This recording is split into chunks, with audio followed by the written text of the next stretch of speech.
All right, guys, what's up? It's Jack, and welcome back to another video. And you know what? After playing first-person shooters for, I don't know, since the year 2003, I find myself in the year 2025 being pleasantly surprised by Splitgate 2. And this video is going to be all about why you should play Splitgate 2. And I can already tell right off the bat that people are in the comment section are going to be calling me a shill, or that I'm in cahoots in some way, shape, or form, or whatever the deal is, you know, use code this or code that when none of that exists. Whatever, man. So I am pleasantly surprised with this game, and I'm having a blast playing it. And I've already put in a shit ton of hours in the short span that this game has been out already, and I can already tell that I'm gonna be putting in a ton more, because quite frankly, for a lot of the first-person shooters that I've played, especially over the last 15 years, I can say wholeheartedly, specifically over the last 15 years of the last first-person shooters that I played, that there's something in here that resembles those first-person shooters. So whether it's a Titanfall, whether it's an Overwatch, whether it's a Call of Duty Black Ops 3, whether it is a Halo, just to name a few, and then one or two other ones, there's something in here for literally everybody. Because whenever I hear people describe Splitgate as Halo with portals, it really does the game a disservice, because, as well as the person that is being told that, a disservice, because when people hear Halo, they just run in the other direction, right? Not just because of what Halo is has become, as well as, you know, what's happened with the development of Halo Infinite and how long it took them, you know, to iron out that game, et cetera, but also the fact that people just don't, you know, for reasons of their own, they don't enjoy the Halo gameplay. And even though there is a decent amount of Halo in this game, I would probably say like 20% or so at the most, there's also so many other aspects of all these other shooters that are in here that, well, you can't discard the fact that there's some arcade shooter DNA in here, in the form of Titanfall, in the form of Black Ops 3, in the form of the way the time to kill works and the way the weapons work, because some of the weapons are indeed like Halo, and at the same time they're not. And of course there's ones that are more esque of Call of Duty than they are Halo, or than they are this, right? So hell, I'll even go as far as to say that there's probably, because this is an arena shooter, that automatically means that there's some Quake or Unreal Tournament DNA in here, because that is the origins of the arena shooter. So therefore you've got like this hybrid shooter in here with portals, and Halo is just one of those shooters. So therefore, you know, you got to tell people, it's like, hey, do you like this game? Do you like this game? What about this game or whatnot? Oh yeah, I like this one or that one. Don't like this one, but I like that one. It's like, well, give this one a shot, right? I mean, where to begin? I mean, let's start with the dev team, right? Splitgate 1, we also know, was obviously a concept, and Splitgate 2 is what that concept was to be if it went all the way, and that's what exactly this game is. And they could have taken the money and ran from the success that Splitgate 1 had endured for those months, to where it was, you know, seemingly coming out of nowhere and just being very popular or whatnot. But you got a game that's being made by gamers that understand first-person shooters, for gamers, and on top of that, you've also got people on the dev team that have worked on some of the other titles that I mentioned already in this video. Let's not mention the fact that one of the co-founders of this game and the CEO himself has gone onto Twitter twice to give us updates. The first one was an apology and to assure everybody that everything would be okay and that the team was hard at work, to briefly outline it. And then earlier today, or should I say yesterday, as of the time of this recording, they went on to say, hey, this is the progress we've made, and we still haven't ironed this out yet, but we've made progress on this, and that, and we're going to make it up to you because you guys have stuck with us, to say thank you very much, which is something they didn't have to do, but they're doing it anyway, right?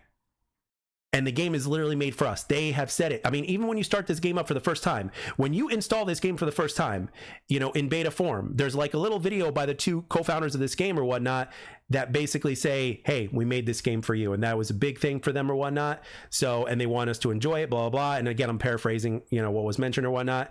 But that's something special, man. You don't see games doing that these days. You sure as hell don't see a CEO putting himself in front of a camera when he could hardly, you know, keep his eyes open because he's been awake for too damn long trying to fix the game himself, him and a whole bunch of other developers out there, you know, apologizing to the community. You don't see that nowadays. Hell no. You don't even see the CEOs nowadays. No way. And this guy is leading by example. And that is a good example of a leader and a good example of a good dev team by people who actually know what they're doing and know what first-person shooters are and that are actually fans of first-person shooters and that are gamers themselves. We're in good hands here, and we're getting a free-to-play product that is a hell of a lot of fun because it combines all these different first-person shooters along with the strategy of portals in the mix as well, which you can counter. They're counterable. So you can still play this game traditionally if you want to, but you got to be aware of the portals. You got to understand the portals, you know, from at least a basic perspective, so you can understand in terms of where, you know, this guy could be or that guy could be, and you can actually counter it. Everything in this game is also meant to be counterable, you know, or else the game would just be a hot mess. However, there are some really overpowered stuff in here, but I believe that was deliberately put in because when you look at a game like, let's say, Call of Duty Modern Warfare 2, the original Call of Duty Modern Warfare 2, everything was powerful in that game. So therefore, not only did they have balance in their own fucked up way, but everything was fun to use. So, and then when everything, or whenever you got something crazy nuts, it just hit your dopamine levels on another level. So if you pick up the bat in this game, you're what I call Batman. You are doing these crazy commando Batman lunges, commando pro Batman lunges, you know, from a crazy distance, you know, and you're killing people in one shot. And sometimes you see their bodies fly, you know, off the map or whatnot, which is great. So you've got pretty much everything in the first person shooter formula in this game, all presented in one package. And those are the many reasons as to why this game at least deserves your shot. And for me, I've already put in so much time into this game, and I'm going to be putting in more. And there's also a skill gap. See, here's the way it works. See, like, this game is a lot like Killer Instinct 2013. In other words, what I mean is, if you know fighting games, and if you know that game, Killer Instinct, the recent Killer Instinct, the more recent one, getting into the game is not hard, right? Walking in there, it's not difficult. It's very accessible. But when you get into competitive levels to where you're taking the game seriously, it is a really deep game with so many layers to it, right? That is exactly what this game is, because it literally has everything, and it's all there, you know, up, you know, for how you want to approach it. And when ranked eventually comes out, that's going to be nuts. But right now the devs are focused on the casual aspect of it. They've already stated that they're going to be taking the community's feedback very, very seriously. And after everything went down with X Defiant, I never expected this to happen again. I mean, I always mention that, you know, when one door closes, there's a bunch more that open. But for one, I didn't expect it to be this soon, which, again, I'm not complaining about. I'm actually saying thank God. Or in this case, thank the devs as well. But the thing is, it's like, you know, with everything that went down, it's like, you kind of lose faith in the multiplayer shooter, right? But then here comes this game, you know, created by devs that could have ran away with the money that they've received from the first game with all that success.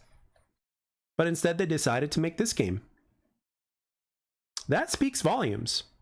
And again, the dev going on camera and addressing the community twice now in 2 days, that speaks volumes. I'm at a loss for words with this game, and I'm very pleased with it. So now, not everybody's going to like this game, and that's perfectly fine. I'm just using this platform here to express of how much fun I'm having with this game and how much of a blast it is going to be to cover it, especially if it continues to move forward at this pace. There's just so much to it. And whenever I'm not playing this game, I'm thinking about it. And I can't really say that about too many games anymore. At least not to this level of in-depth, especially when it comes to multiplayer.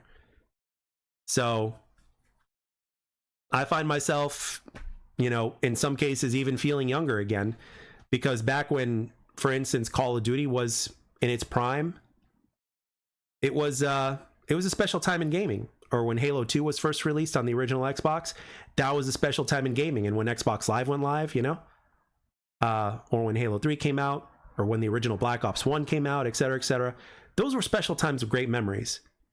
And here we are, all these years later. For me personally, there was a big gap, except for X Defiant.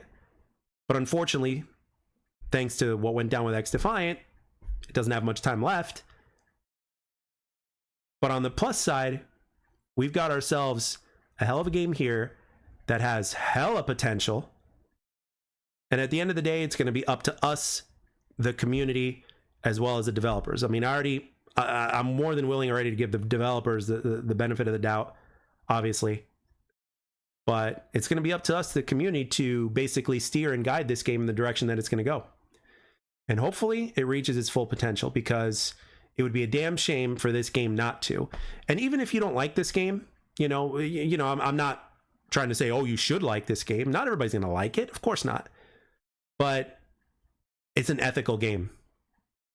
It's an ethical game, and it plays homage to so many great parts of all these other first-person shooters that have come out over the years. Made by a good dev team with good intentions. They don't have a different publisher to basically, breathe down their necks and tell them what to do when they don't know what they're talking about. So we're in a good spot here, and let's keep it that way. So with that being said, guys, I'm going to end it here. I could easily keep talking more. I'm sure there's stuff that I left out probably because I do these unscripted, but I think I've said enough. And with that being said, I hope you guys enjoyed this video. I hope you guys give the game a shot, including those of you guys that are on last gen. This game is available on last gen at all. It is free to play. And you can let me know down in the comment section of what you guys think with this game. Not all of you are going to like it, so I'm sure some of you guys are going to be saying that, and that's cool. Not everybody's going to like it, but I think most people are, because the game actually has a lot to offer.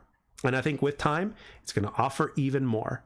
And with that being said, guys, I'm going to end it here. Thanks again for taking the time to watch and or listen. I hope you enjoyed it. And I'll catch you guys on the next one.